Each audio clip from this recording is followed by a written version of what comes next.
معاك عطوة دليل اهو. احنا لسه كده في بداية الرحلة، استناني يا ابراهيم.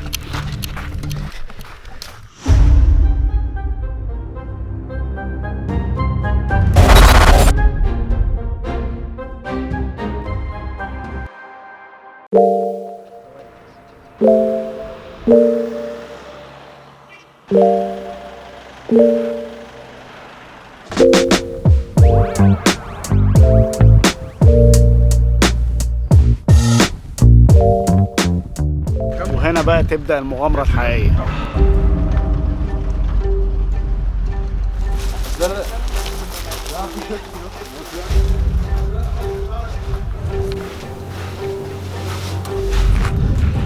احنا في طريقنا بقى لاكتشاف مكان من اغرب الاماكن في سيناء، كان اتكون بفعل الطبيعة على مر مئات السنين.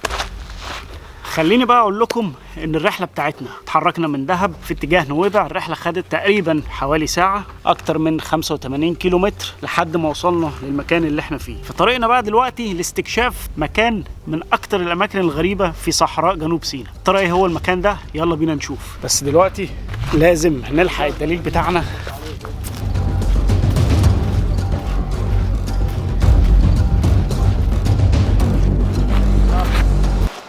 احنا لسه كده في بداية الرحلة، بس احنا حاليا يعني ايه؟ ايوه الوادي الوشواش يا جماعة، مية فوق رهيبة.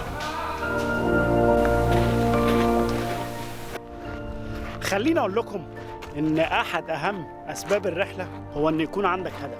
لازم يكون عندك هدف في اي حاجة بتعملها، واحنا النهاردة هدفنا هو الوصول الى مكان اسمه وادي الوشواش. وادي الوشواش مكان هنستكشفه مع بعض، ولكن بعد ما نخلص رحلة الهايكنج الممتعة اللي احنا بنعملها في وسط جبال سيناء. زي ما انتم شايفين احنا حاليا ماشيين في وادي. الوادي عبارة عن مجرى للبحر او المياه البحار زمان.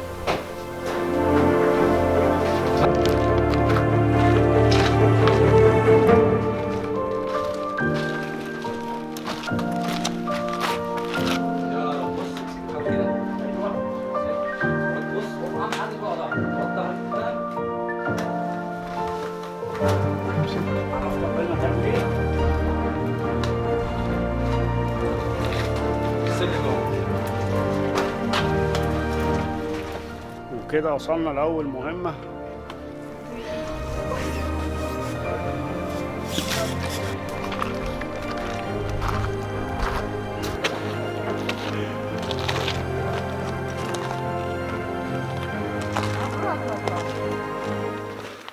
مكان بقى أشبه أكننا داخل متاهة. كل ما بندخل أكتر في اتجاه وادي الوشواش، جبال حوالينا طولها بيزيد، يعني أكتر من 50-60 متر تقريبا، والمكان بيضيق.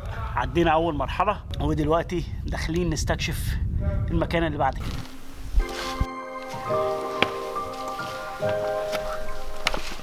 شادي ماشي يا شادي حبيبي نائم.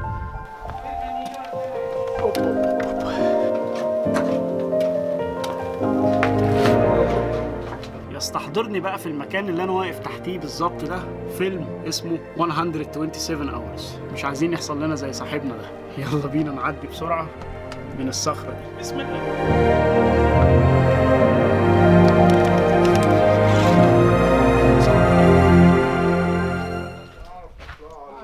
لا هتطلع ابراهيم. You will do it. هتعدي. المكان دلوقتي بقى ضيق واحنا بنحاول كده ايه.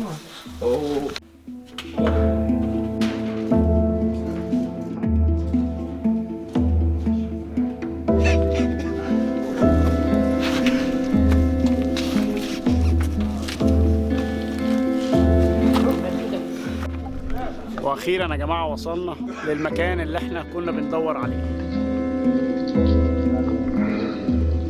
المية دي طارة، المية بتنزل ايه؟ بتنزل المية بس مفيش بس بتنزل مطر حلو ولا حاجة، بتنزل المية بتنتل على الآخر، بتزيد على الآخر. خلي بالك وبتنزل تحت من هنا، ومن هنا يعني مثلا بتبتدي من تحت من هنا. خلي بالك احنا ايه يعني في وقت نعملها فاهم زحها ايه عشان الناس تعرف برا عشان عارف تعدي المياه. سيول لما السيول زي تنقفل يومين 3 ايام بنظبط الايه 5 ايام ولا نظبط الدنيا فاهم، والناس تخش تطلع براحتها. جميلة والكلام. لا جميلة. 6 متر دلوقتي. الناس بتنط من فوق من هنا. لا بتنط من هنا. بص فين؟ بتنط من عندي تحت على طول.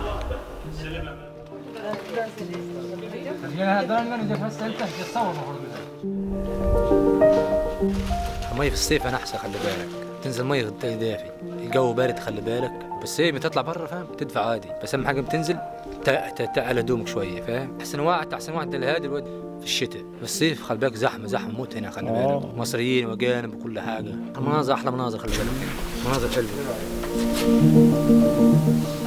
بعد ما وصلنا بقى وادي الوشواش، المية على فكرة شكلها جميل جدا، بس للأسف مش هنعرف ننط ولا ناخد غطس عشان المية ساقعة شوية. نقعد بقى ناخد بريك قبل ما يجي ميعاد نزولنا ورجوعنا من الوادي.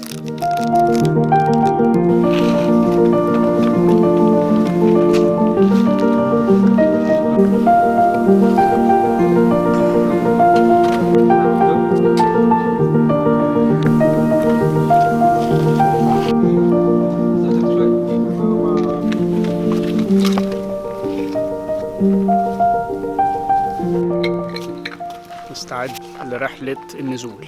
أصعب حاجة هنعملها دلوقتي.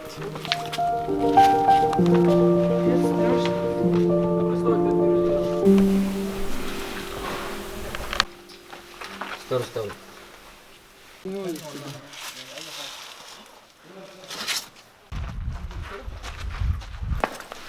نازلين كده غلط.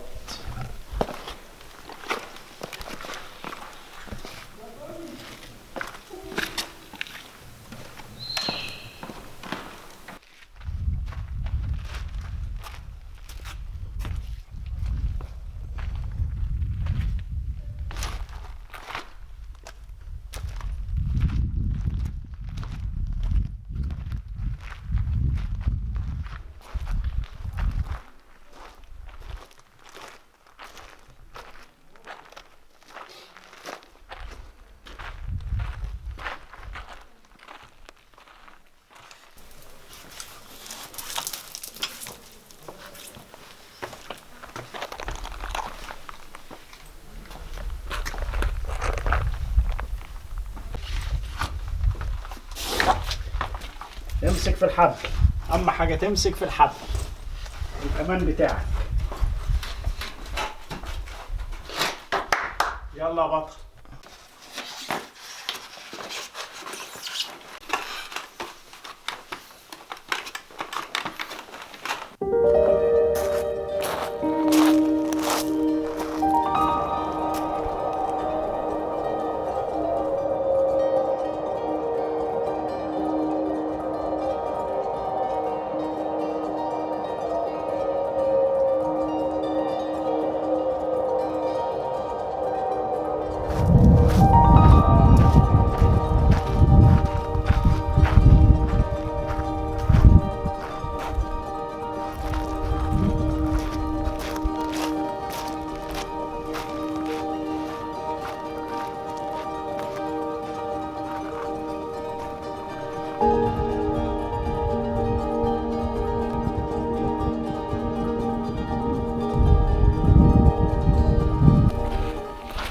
بعد تقريبا اكتر من ساعة هايكنج ما بين الجبال، المناظر كانت تحفة جدا. خلصت رحلتنا في وادي الوشواش وخلاص قربنا نطلع تاني على الطريق الرئيسي. نضطر بقى نجري شوية، استنوني يا جدعان.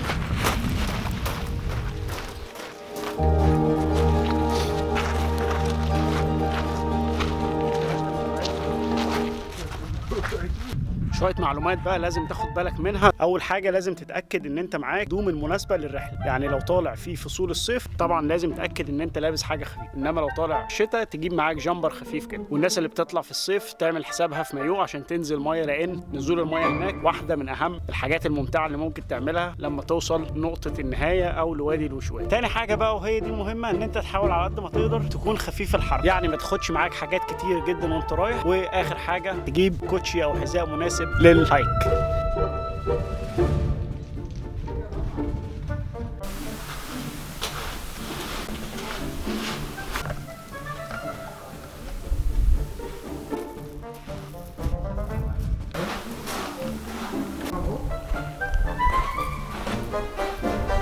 جامد عطوة حبيبي، جميلة جدا وانبسطنا.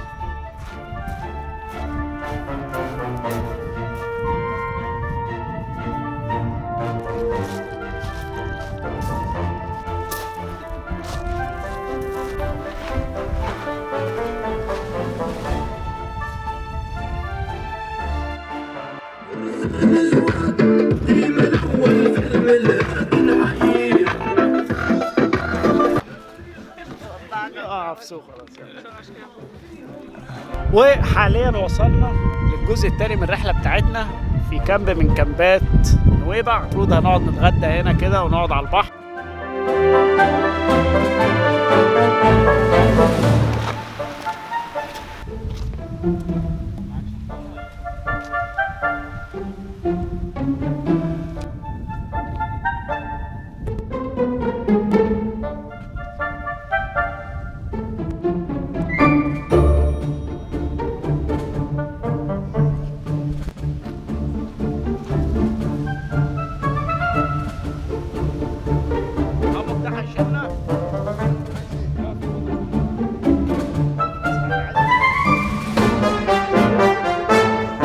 في السعوديه طبعا اول ما بتعدي نويبع بيجي لك مسج على التليفون ويلكم تو سعودي ارابيا، لان احنا قريبين جدا من حدود المملكه العربيه السعوديه.